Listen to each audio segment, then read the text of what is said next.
Picture this scenario, because I bet almost everyone watching this has felt it in the pit of their stomach at least once. You are driving to work, maybe running a few minutes late, and suddenly that check engine light pops on.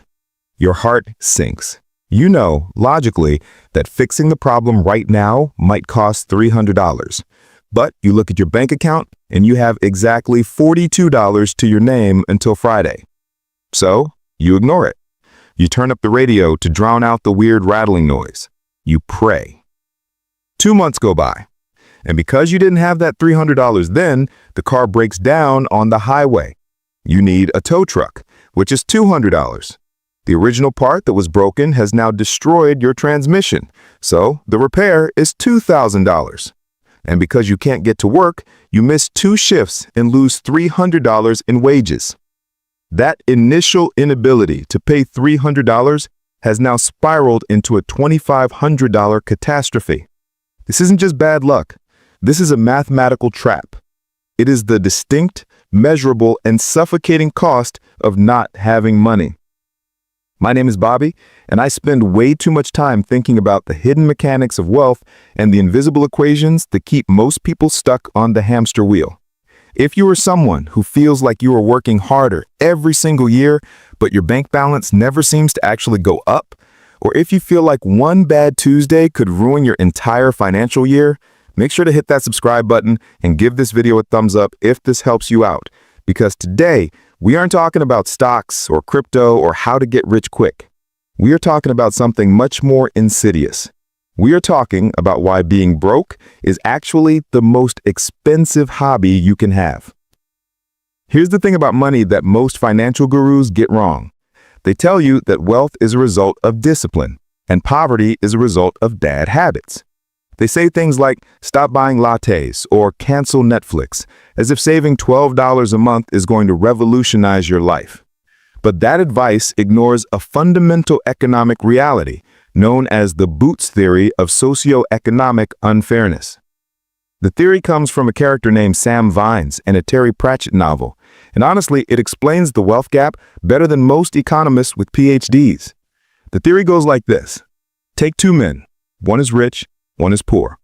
The rich man buys a pair of $50 boots. They are high quality, leather, stitched properly. Those boots last him 10 years. The poor man cannot afford $50. He only has $10. So he buys the cheap, cardboard-soled boots. But those boots fall apart after 1 season. So the next year he has to spend another $10, and the year after that. Over the same 10-year period, the poor man has spent $100 on boots, double what the rich man spent, and yet he still has wet feet. The rich man is dry, comfortable, and $50 richer. This is the math of being poor. You are forced to pay a premium for the lack of capital. You might be thinking, okay, Bobby, that's a nice story about boots, but how does that apply to my actual life in 2025? Well, look around you. This dynamic is everywhere. Let's talk about something as basic as toilet paper. It sounds ridiculous, I know, but stay with me. If you have $50 to spare, you go to Costco or Sam's Club. You buy the mega pack of toilet paper. The cost per roll might come out to something like 50 cents. You are set for months. But if you are living paycheck to paycheck, you don't have $50 to lock up in toilet paper inventory. You have $4. So you go to the corner store or the bodega and you buy the 4-pack. The cost per roll is $1.50. You are literally paying 3 times more for the exact same product simply because you couldn't afford the bulk price. This is what we call the poverty premium. It applies to mayonnaise, laundry detergent, diapers, especially diapers, and almost every non-perishable good in your house. The math says that if you are broke, your inflation rate is technically higher than a rich person's inflation rate because you are perpetually locked out of economies of scale. But it gets significantly darker than just groceries. Let's talk about the banking system. This is where I get genuinely frustrated because the system is designed to punish you for stumbling. If you have $10,000 in your checking account, the bank treats you like royalty. No monthly fees, free checks, maybe even a little interest, although probably not much. But let's say you are struggling. You have $20 in your account. A subscription you forgot about hits for $25. You are now negative $5. Does the bank say, hey, looks like you're having a rough month, let's cover you? No, they hit you with a $35 overdraft fee. Think about the annual percentage rate, the APR, on that transaction. You effectively borrowed $5 for a day and it cost you $35. That is an interest rate of 700%. If a loan shark did that, they would go to jail. When a bank does it, it's just standard policy. Last year alone, banks made billions of dollars in overdraft fees, almost exclusively from people with less than $1,000 to their names. The rich get paid interest, the poor pay interest. It is a wealth transfer from the bottom to the top, disguised as service fees. And look, I know what you're going to say. You're going to say, well, just don't spend money you don't have. And theoretically, yes, you are right. But psychology plays a massive role here that we cannot ignore. There is a concept called scarcity mindset. Studies have shown that when you are legitimately worried about money, when you don't know how you're going to pay rent next week, your functional IQ actually drops by about 13 points. That is the equivalent of missing a night of sleep. Your brain is so consumed with immediate survival that you physically lose the capacity to make long-term strategic decisions. This is why when people are broke, they often make decisions that look stupid to outsiders. They take the payday loan with 400% interest. They buy the lottery ticket. They eat the fast food instead of cooking. It's not because they're dumb, it's because their cognitive bandwidth is maxed out just trying to survive the day. The Boots theory isn't just about the math of money, it's about the math of mental energy. The rich man doesn't just save $50 on boots, he saves the mental energy of not having to worry about his feet getting wet for 10 years. He can use that brain power to invest, to learn a new skill, to start a business. The poor man is stuck in a loop of constant low-level panic. Let's dig deeper into the buy nice or buy twice phenomenon with something bigger than boots: cars. In the United States, unless you live in barely 3 cities, you need a car to work. A wealthy person buys a 3-year-old Toyota or Honda. It costs maybe $20,000. They pay cash or get a low-interest loan at maybe 4 or 5%. That car runs for 10 years with just oil changes. The total cost of ownership is low. Now, look at the person with bad credit and no savings. They need a car to get to the job to make the money. They go to a buy here, pay here lot. The predatory dealership sells them a high-mileage clunker that is worth maybe $4,000, but they sell it for $8,000. Then, because they have bad credit, the interest rate is 24%. If you do the math, over the life of that loan, they might pay $15,000 for a car that was worth $4,000. And here's the kicker. The car will likely break down before the loan is paid off. So they are still making payments on a dead car while trying to finance a new one. This is the poverty trap in high definition. You aren't just paying for the car, you're paying a risk premium because society has deemed you risky. And the only way to stop being risky is to have money, which you can't save because you're paying the risk premium. It is a cycle designed to keep you exactly where you are. And we haven't even touched on housing. Renting versus owning is the ultimate Boots theory example. When you rent, you are paying 100% interest. You get zero equity. You're paying your landlord's mortgage plus a profit margin. But to buy a house, you need a down payment, $10,000, maybe $20,000. If you're paying 50% of your income in rent because rent prices are sky high, you can never save that down payment. You're trapped paying $2,000 a month in rent for an apartment that would cost you $1,200 a month if you owned it.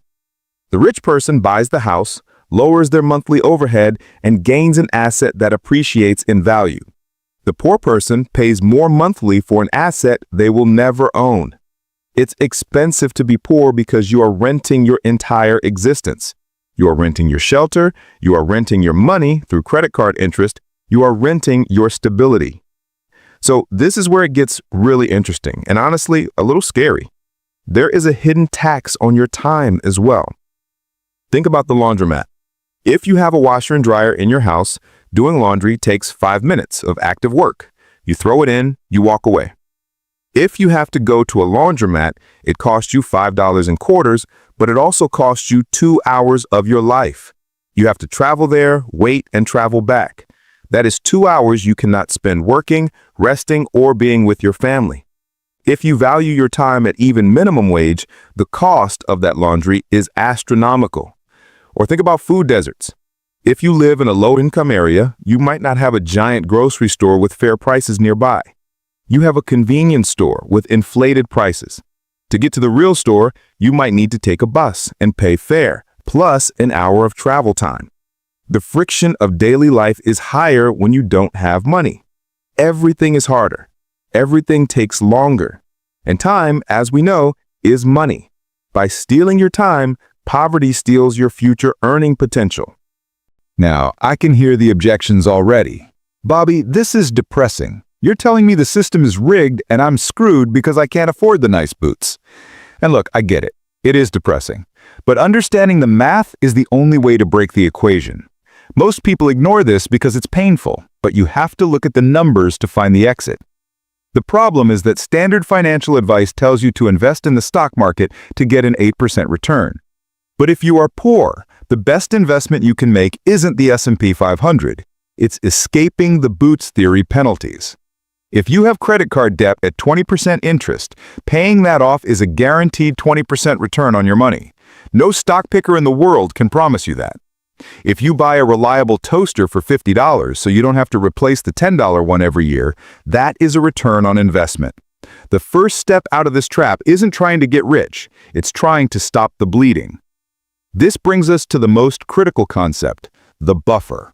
The only way to stop the cycle of buying the cheap boots is to artificially create a period where you don't buy any boots at all so you can save for the good ones. This is why the emergency fund, that first $1,000, is not just boring advice. It is the weapon that destroys the poverty premium. When you have $1,000 in the bank, a flat tire is an annoyance, not a financial crisis that forces you into a payday loan. That $1,000 allows you to increase your insurance deductible, which lowers your monthly premium. See what happened there? Having money saved actually lowered your monthly bills. That $1,000 allows you to buy the bulk toilet paper. It allows you to fix the small leak before it becomes a floor replacement job. That first chunk of liquidity is the hardest money you will ever save, but it is also the most powerful. It switches the game from defense to offense. You have to start looking at your purchases not just as spending, but as solving a problem permanently. When you have a little bit of cash, the temptation is to treat yourself because you've been depriving yourself for so long. That's the psychological trap. You buy a nice dinner or a new shirt because you want to feel normal for a second. But if you take that cash and buy the high-quality work boots, or the reliable tires, or the dentist appointment to fix the cavity before it becomes a root canal, you are effectively buying your future freedom. You are paying off the poor tax so you never have to pay it again. It requires a shift in thinking from, can I afford this monthly payment, to, what is the total cost of ownership? The dealership wants you to focus on the monthly payment because that hides the true cost. You need to focus on the lifetime value. Here is what most people don't realize. The system relies on your ignorance of these mechanics. Companies bank on you paying the late fees. They budget for your overdrafts. They depend on you buying the disposable razor blades again and again instead of the safety razor that lasts a lifetime. When you start making decisions based on the boots theory, you become a bad customer for them, but a great CFO for your own life. You have to get angry at the math. Use that frustration. Every time you see a late fee, every time you see a convenience fee, let that anger drive you to build that buffer. You are fighting a war against entropy, and your ammunition is liquidity. So, what is the actionable step here? It's not sexy, it's not buy Bitcoin. It is this: audit your life for vampire costs caused by being broke. Look at where you are bleeding money simply because you don't have money. Are you paying for private mortgage insurance? Are you paying high interest on a car? Are you buying single rolls of paper towels? Identify the biggest leak. Then ruthlessly cut everything else, and I mean everything, until you have the cash to plug that specific leak. If you need $500 to fix your car so it stops burning oil, selling your old clothes or doing DoorDash for a weekend is not just earning extra cash. It is a strategic strike against a future expense. You are buying your way out of the trap one pair of boots at a time. This journey is unfair. I won't lie to you and say it's an even playing field. It takes 10 times as much effort to get from $0 to $10,000 as it does from $10,000 to $100,000. The wind is in your face at the start, but once you understand that being poor is a mathematical penalty, you can stop blaming yourself for being bad with money and start attacking the penalties themselves. You stop playing their game and start playing yours. You buy the boots that last. You buy the freedom to say no to the bad loan, and eventually, you walk right out of the hole. If this video sparked something in you, if you realized you've been paying the poverty premium without even knowing it, do me a favor and share this with someone who needs to hear it. We don't talk about this stuff enough. We talk about the wins, but we rarely talk about the traps. And hit that subscribe button because we are going to keep breaking down these obscure financial truths until we all have the high-quality boots. Thanks for watching, and I'll see you in the next one.